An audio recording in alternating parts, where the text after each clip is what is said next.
Bismillah, saya Sulstaningsih dari Fakultas Ilmu Tarbiyah dan Keguruan, jurusan Tadris Biologi 2. Baiklah, di sini saya akan menjelaskan tentang reproduksi pada jamur. Sebelum membahas tentang reproduksi pada jamur, baiknya kita mengetahui pengertian dari reproduksi jamur. Reproduksi jamur secara umum dibagi menjadi dua tipe, yaitu reproduksi aseksual dan reproduksi seksual. Reproduksi jamur uniseluler secara aseksual dan seksual. Aseksual yaitu membentuk tunas dan membentuk spora, sedangkan seksual membentuk spora dan askus. Reproduksi jamur multiseluler secara aseksual dan seksual. Aseksual yaitu fragmentasi menghasilkan spora aseksual. Seksualnya yaitu inti jantan dan inti betina bertemu, akhirnya membentuk spora askus atau spora basidium. Reproduksi aseksual. Reproduksi aseksual jamur dengan spora aseksual dan fragmentasi hifa. Setiap potongan hifa akan tumbuh menjadi individu baru.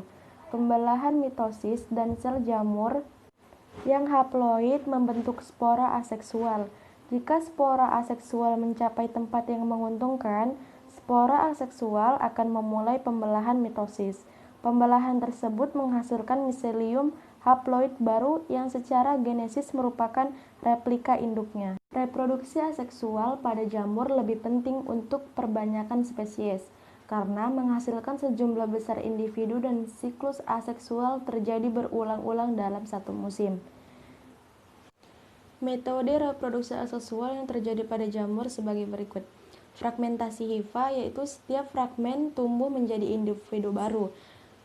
Pembelahan sel yaitu sel somatik membelah menjadi sel anak. Pertunasan sel somatik, setiap tunas menghasilkan individu baru.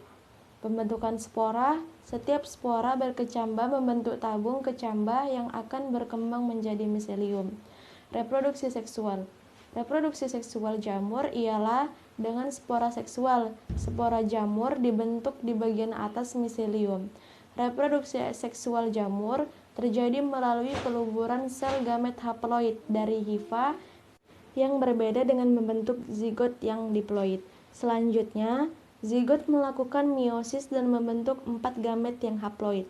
Akan tetapi, ada kalanya penyatuan dua gamet tersebut tidak diikuti peluburan inti. Hasilnya, terbentuk sel dikaroyon, yaitu sel yang memiliki dua inti yang berasal dari dua induk hifa yang berbeda.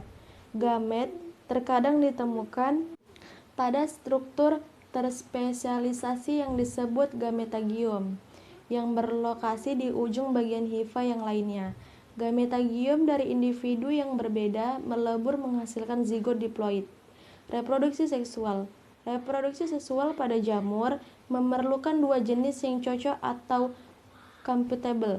Proses reproduksi ini pada dasarnya melalui 3 fase, yaitu plasmogame, karyogame, dan meiosis. Plasmogame yaitu persatuan dua protoplasma yang membawa inti untuk berdekatan satu sama lainnya dalam sel yang sama. Karyogame yaitu persatuan dua inti pada kebanyakan jamur sederhana, maka situs hidup ini dinamakan diploid. Meiosis yaitu penurunan jumlah kromosom menjadi haploid. Pada siklus seksual sejati, ketiga proses ini terjadi dan biasanya di tempat tertentu. Jika hanya satu talus, baik diploid ataupun haploid, dalam siklus hidup jamur, maka siklus hidup ini dinamakan haploibiontik. Haplos yang artinya satu, biontik dan artinya hidup.